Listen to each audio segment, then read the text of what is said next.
Hola, ¿qué tal mis hermanos? Tengan todos un excelente día. Soy la maestra Yeyetsi y paso a saludarles y desearles un buen día lleno de lluvia de bendiciones para ti, para tu familia, para tu hogar. Recuerda que cada problema tiene una solución y si sientes que no tiene una solución, lo más factible es acudir a una persona o un guía espiritual que pueda hacerte una recomendación, un análisis completo del por cuál estás pasando esa situación. Todo tiene una salida. Acércate a mí, acércate a mis hermanos, que todos vamos a poder ayudarte en un momento dado.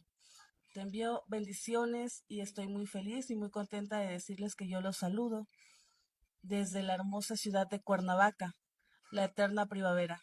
Estoy encantada con esa ciudad y el día de hoy voy a andar por aquí.